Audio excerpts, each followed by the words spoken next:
గుండుమాల్ గ్రామం నారాయణపేట జిల్లాలో గొర్రెల మందపై దాడి చేసిన ప్రాంతంలో ఉన్నాం ప్రజెంట్గా మనం.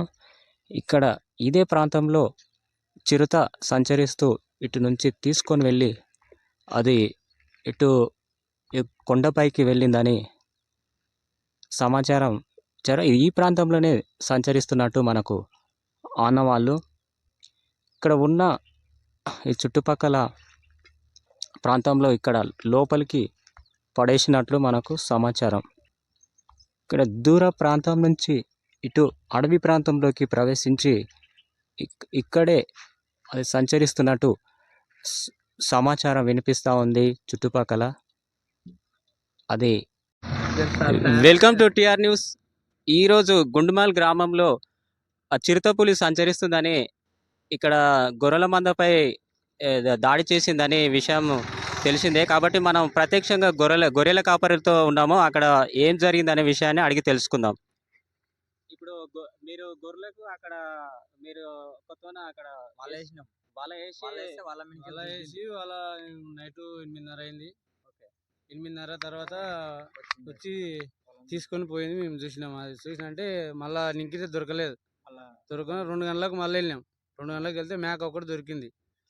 తిని చూసినా మళ్ళీ ఇచ్చిపెట్టి వస్తే నిన్న మధ్యాహ్నం పోయి చూస్తే మేకను మళ్ళీ తీసుకొని మళ్ళీ వేరే దగ్గరికి వెళ్ళింది.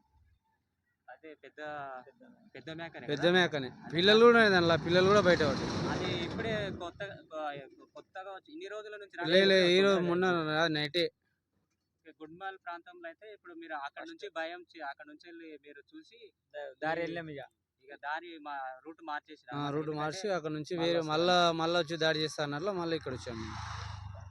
ఇది మనం ఎందుకంటే వీళ్ళు కాపరులే స్వయంగా చూసిరని వాళ్ళు చెప్తా ఉన్నారు. కాబట్టి మనం కూడా ఒకసారి అక్కడ ఉన్న ప్లేస్ను కూడా చూసే అవకాశం ఉంది. కాబట్టి గుండుమాల్ ప్రాంతంలో ఉన్న రైతులు కానీ మిగతా ఎవరైనా కానీ అప్రమత్తంగా ఉండవలసిందిగా తెలియజేసే సమాచారం అయితే మనకి వీళ్ళు ఇక్కడ ఉన్న కాపరులు మాత్రం ఇస్తున్నారు. సో మరి ఇప్పుడు ఇక్కడ ప్రాంతం కూడా వచ్చే మన సూచన ఇక్కడ అడవి లేదు. అక్కడనే అడవి ఉంది కదా. అక్కడ అడవి ఉంది. అక్కడనే జర మరుగులాకున్నా అక్కడనే ఉంటది. అది ఇక్కడ వచ్చే ఆలోచన లేదు. మీ పేరు? నా పేరు నాగరాజు. అదే గుండుమాల్ నాగరాజు. అదే గొర్రెల కాపరి. కాబట్టి ఈయన ప్రత్యేకంగా చూశారు ప్రత్యక్షంగా. కాబట్టి మనకు రాత్రి 2 గంటలకు వెళ్ళేసినాము. 2 గంటలకు వాళ్ళు అక్కడ నుంచి తీసుకొని వచ్చినామని వాళ్ళు చెప్తున్నారు. కాబట్టి ఇది కూడా ఒకసారి మనకు అందరికి కూడా సమాచారం షేర్ చేయాలని మరి గుండుమాల్ ప్రాంతంలో. సో మరి నెక్స్ట్ వీడియోతో మళ్ళీ కలుద్దాం.